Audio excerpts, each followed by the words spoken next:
कल हमने आपको बताया था कि 20 तारीख ये सिर्फ एक तारीख नहीं है, बल्कि ये वो मोड़ है जिसका अंजाम केवल सरकार को पता है।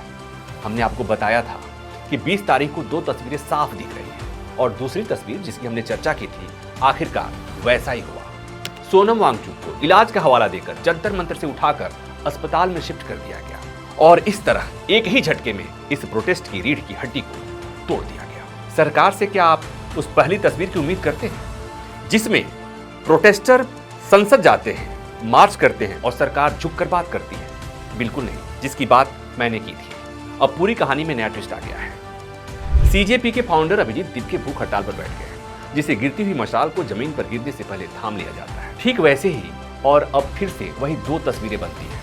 पहली, जहां दीपके के नेतृत्व में आंदोलन फिर से खड़ा हो जाता है, लोग जुटते हैं, 20 तारीख का अधूरा मार्च फिर से जिंदा होता है और ये लड़ाई एक नई ऊर्जा के साथ आगे बढ़ती है। और दूसरी तस्वीर जिसकी सबसे ज्यादा आसार है वो ये है कि दीपके की गिरफ्तारी और जंतर मंतर का पूरी तरह नीट एंड क्लीन हो जाए। सड़कों पर जनता का गुस्सा, रिहा करो के नारे, मामले का कोर्ट तक पहुंचना और इन सब के बीच अस्पताल के बाहर बढ़ती हलचल, जहां सोनम वांगचुक को एडमिट कराया गया है और एक शोर, एक चीख, लोगों का आक्रोश और वो ये कि इलाज के नाम पर आवाज को खत्म करने की यह साजिश है।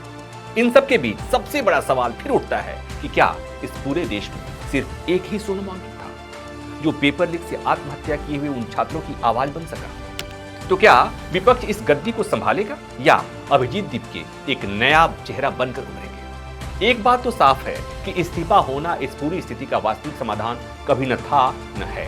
ऐसे हालात में कोई भी सरकार खुद को घिरते हुए देखने का जोखिम नहीं लेती है, खासकर तब जब मामला सिर्फ एक व्यक्ति या एक पद का नहीं बल्कि व्यापक जनभावना और राजनीतिक साख से जुड़ा हो। दूसरी तरफ अभिजीत की भूमिका भी उतनी ही महत्वपूर्ण हो जाती है। यह मान लेना गलत नहीं होगा कि अभिजीत भी नहीं चाहते कि सोनम वांगचुक का अनशन उनके सांसों के साथ थम जाए, क्योंकि अगर ऐसा होता है तो संघर्ष का असली मकसद अधूरा रह जाता है। यानी एक तरफ सरकार की मजबूरी है अपनी छवि और नियंत्रण बनाए रखने की और दूसरी तरफ इस प्रोटेस्ट की यह जिद कि इस्तीफा तो हम लेंगे।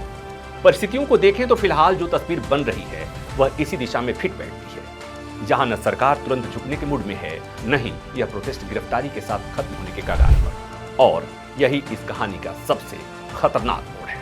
अब असली सवाल यही है कि क्या यह गतिरोध किसी बड़े समाधान की तरफ बढ़ेगा या फिर यह टकराव और गहराता जाएगा और अंत में यही कि इस गद्दी को अंत तक संभालेगा कौन?